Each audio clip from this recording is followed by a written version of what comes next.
Students आज case number 7 discuss करेंगे। थोड़ा सा लेंथी है, मुश्किल नहीं कहेंगे, लेंथी केस है, लेकिन जितना ये लेंथी है उतना ही एग्ज़ाम पॉइंट ऑफ व्यू के लिए बहुत बहुत इंपॉर्टेंट केस है।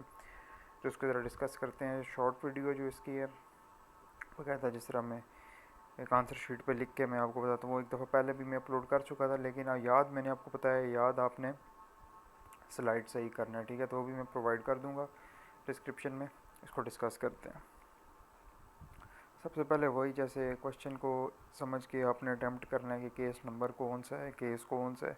या तो वो केस नंबर से कहेगा जी PLD 2000 SC 869 को डिस्कस करें, या वो आपको पार्टीज़ के नाम बता देगा कि discuss Syed Zafar Ali Shah versus general Parvez Musharraf, इस केस को आप डिस्कस करें। अब उसमें important points, introduction, bench, background, जितने भी इंपॉर्टेंट पॉइंट्स हैं पहले ये आपने सारे माइंड में रखने हैं और उसके बाद बारी बारी इनको आपने एक्सप्लेन करना है। अब इसमें इंट्रोडक्शन, वही इंट्रोडक्शन जो चलता आ रहा है कि जुडिशरी बड़ा इंपॉर्टेंट रोल प्ले करती है for interpretation of the statutes and law. ये डेवलप करती है लॉ बाय गिविंग जजमेंट, जो बन जाती हैं प्रेसिडेंट। सो प्रेसिडेंट्स में भी recorded in source of law. Pakistan में भी जो सुपीरियर कोर्ट्स होती हैं जजमेंट देती हैं, जो प्रेसिडेंट बन जाती हैं। And there have been a lot of important leading case in history of Pakistan. Syed Zafar Ali Shah general Parvez Musharraf is one of them. अब ये केस है, आपने नीचे ये भी लाजमी ये एक लाइन लिखनी है कि ये सेंटेंस लाजमी लिखना है। तो this case deals with the legality of general Parvez Musharraf military coup on October 12 1999, ताकि पता लगे ये केस किस बारे में है और इसमें आगे हमने डिस्कस क्या करना है। अब बेंच ऑफ सुप्रीम कोर्ट, ये सबसे हाईएस्ट बेंच था जी इस केस में। कंसिस्ट ऑफ 12 जजेस including chief justice Arshad Hasan Khan, justice Qazi Mohammad Farooq, justice Mohammad Bashir. ये बहुत जितने जजेस हैं, अगर आपको सबके नाम याद नहीं रहते तो आप यूँ भी लिख सकते हैं। The bench of supreme court was consist of 12 जजेस including chief justice Arshad Hasan Khan. बाकी 3 4 5 के नाम लिख के फिर बाकी जितने रह जाते हैं वो साथ आपने लिखना है कि एंड रिमेनिंग 8 जजेस और 9 जजेस, यूँ करके कंप्लीट करके आना, छोड़ के नहीं आना। अब बैकग्राउंड ऑफ द फैक्ट्स।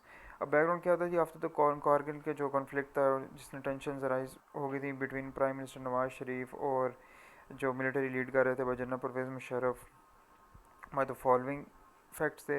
ये सारे पहले आपने इसी तरह तरतीब में लिखने हैं, उसके बाद इनको बारी बारी आपने एक्सप्लेन करना है। मैंने हेडिंग्स इसलिए बना दी हैं क्योंकि पैराग्राफ में चीज़ याद नहीं रहती, आप हेडिंग्स के थ्रू याद करोगे तो एग्ज़ाम में खुद भी लिख के आ जाओगे। मेरा मकसद सिर्फ ये नहीं है कि आपको याद हो, ये भी है कि एग्ज़ाम में अटैम्प्ट करना भी है। जब हेडिंग्स बना बना के लिखोगे, चेक करने वालों को भी समझ आती है कि हाँ जी इसने ये लिखा है, ठीक है, ये चीज़ चल रही है, ऐसे चल रही है, तो वो उसके मुताबिक फिर आपको वो एक अच्छा इंप्रेशन पड़ता है कि देखो हेडिंग्स बना के एक चीज़ स्टूडेंट ने एक्सप्लेन की हुई है। अब पहली heading, attempt replacement. On October 12 wire Parvez Musharraf जब वो श्रीलंका में थे तो Nawaz Sharif attempt to replace him with general Ziauddin Bhatt, ठीक है। दूसरी heading, military take action, national television briefly announce Ziauddin appointment but the cost was cut off and the military to control of the key installations. फिर control of Karachi airport, Nawaz Sharif ने order किया था कि परवेज़ मुशर्रफ साहब के जो प्लेन को के वो डाइवर्ट हो जाए, यानी स्विच ऑफ टर्न असाइड हो जाए फ्रॉम द कराची। ये बाद army seize the airport allowing Parvez Musharraf to land safely. Military takeover on October 12, 1999 by General Pervez Musharraf taking on the government of Nawaz Sharif. On October 13, 1999, General Pervez Musharraf announced on the national television the military had taken over. The move was positioned as a necessary intervention to stabilize Pakistan. ठीक है। फिर साथ ही on October 14, 1999 को, अक्टूबर 12, 1999 को military ने take over लिया और अक्टूबर 14, 1999 को डिक्लेरेशन ऑफ इमरजेंसी लगा दी गई। He assumed the title of chief executive to manage the state affairs while retaining some elements of the civilian government. Suspension of the constitution. अब जब इमरजेंसी लगी तो कॉन्स्टिट्यूशन जो है टेम्परेली सस्पेंड कर दिया जाता है। कॉन्स्टिट्यूशनल असेंबली को सस्पेंड कर दिया गया। फिर लेजिस्लेटिव बॉडीज थी जो भी, उनको भी सस्पेंड कर दिया गया and legislative power transfer to the chief executive, ठीक है। फिर PCO लगा दिया अक्टूबर 14, जब भी, ठीक है, इमरजेंसी लगी, साथ ही PCO लगा दिया गया allowing allowing on October 14, 1999 general Parvez Musharraf ने इशू की PCO allowing governance to follow the constitution as near as possible but subject to the his directives. अब tension rises between military and judiciary क्या होगी थी, इसी तरीके से हेडिंग्स लिखनी है, उसके बाद बारी बारी इनको एक्सप्लेन करना है। कि इनिशियल इंडिपेंडेंस ये थी कि after the military take over judiciary जो थी वाज इनिशियली लेफ्ट अनटच्ड थी। सुपीरियर कोर्ट जजेस जो है were allowed to continue their functions without taking the oath under the provisional constitutional order. National independence तो ये था, लेकिन जब challenges to the military take over ये हुए कि पटिशन फाइल कर दी गई सुप्रीम कोर्ट में by Nawaz Sharif and other PML leaders challenging the military take over, और उसका जो शेड्यूल की जो नेक्स्ट हियरिंग थी वो 31 जनवरी 2000 को रख दी गई। अब रिस्पॉन्स में क्या आया? Modified oath policy. In response the oath of office जजेस order on January 26, 2000 was officially announced, reinforcing the requirement for the judges to take the oath under PCO। ठीक है, नया ओथ ऑफ जजेस जारी कर दिया गया। जजेस who refused to take the new oath were dismissed of judicial rejection.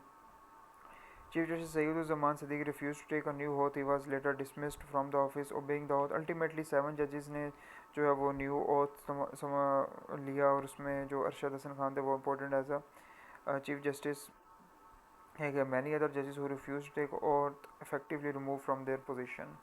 अब ट्रायल ऑफ नवाज शरीफ, अब ये आप एंड पे भी लिख सकते हैं क्योंकि इसमें जो डेट आ रही है जो आखिरी दिसंबर 11 ये आ रही है, और जो इसका जो डिसीजन हुआ अप्रैल 6 में आ रहा है, लेकिन इसको साथ ही बीच में ऐड कर देना क्योंकि ये भी बताना ज़रूरी है कि he was try for high jacking of Pakistan international airlines on October 12, 1999। The high profile case जो है जो इन कराची में लीड किया गया बाय द जज Rahmat Ali Hasan resulted in the verdict guilty verdict on April 6, 2000। Nawaz Sharif was sentenced to life imprisonment, but before his appeal could be decided, Nawaz Sharif and his family left for exile in Saudi Arabia on December 11, 2000। अब आते हैं जी supreme court की उस petition पे जो उन्होंने supreme court की जो पटिशन की गई थी ऑन मिलिट्री टेक ओवर पे। सैयद ज़फ़र अली शाह जो lawyer as a senator lead a group of petition and filing a constitution petition in the Supreme Court. The petition was submitted under the Article 184(3) of 1973 Constitution and challenged the military extra constitutional action taken on October 12, 1999. Shah contended that the general Parvez Musharraf जो military को ऊपर वो violation कर रहा है जी constitution की। ठीक है, यही सुप्रीम कोर्ट में पटिशन दायर की गई। अब जब एक आर्गूमेंट होता है या एक पटिशन दायर की जाती है उसके आर्गूमेंट भी दूसरी पार्टी का जवाब भी होता है, तो उन्होंने फॉलोइंग उनके आंसर ये थे कि मिलिट्री जो है जी justified the cope under the doctrine of necessity and arguing that the extraordinary measures were required to prevent national instability की जो extraordinary जो measures थे जो हमने military टेक ओवर और बाकी जितनी चीज़ें हैं ये सिर्फ required to prevent national instability के लिए।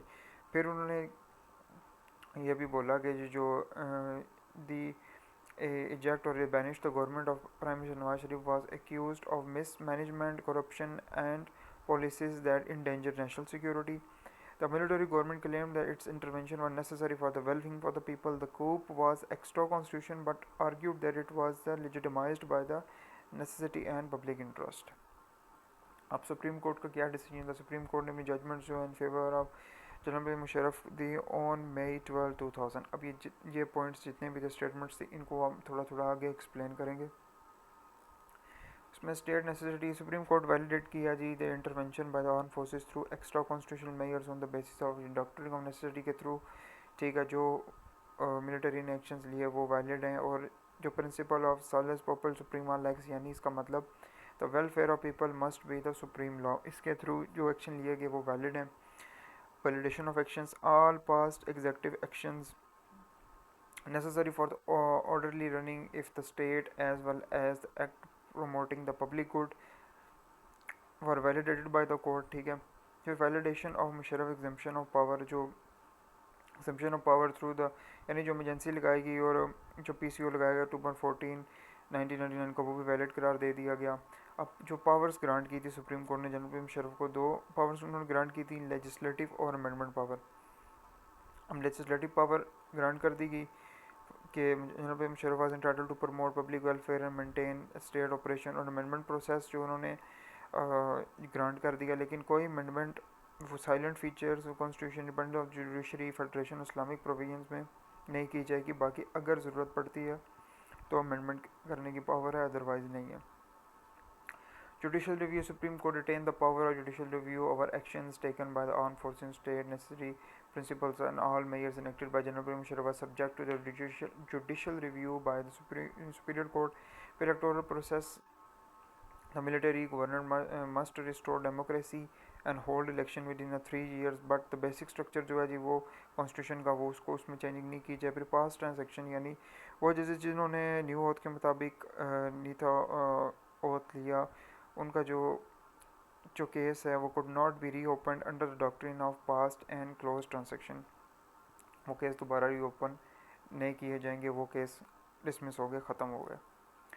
फिर अब जितनी ये चीज़ें लिखी गई हैं अपनी वर्डिंग में भी लिख सकते हो, 2-3 लाइनों में यहाँ पे मैं भी एक्सप्लेन कर देता हूँ कि to conclude the supreme court of Pakistan rules that the general Parvez Musharraf made a takeover on October 12, 1999 was legally justified under the doctrine of necessity and principle of service people suprema lex. The Supreme Court acknowledged that the coup was extra-constitutional, but it was validated on the ground that it was necessary and to prevent national instability, economic collapse, and governmental failure. Okay, तो ये जो थी आज की video, तो like subscribe और share तो बनता ही है। जब इतनी डिटेल का क्वेश्चन मैंने इतने इजी वर्डिंग में आपको एक्सप्लेन कर दिया गया, ठीक है, फिर सब्सक्राइब और शेयर लाइक और तो बनता है। अब ये जितनी चीज़ें हैं ये 20 नंबर के क्वेश्चन के लिए इनफ है, बाकी जो केस रह गया वो भी मैं इंशाल्लाह फर्दर प्रोवाइड करता रहूँगा।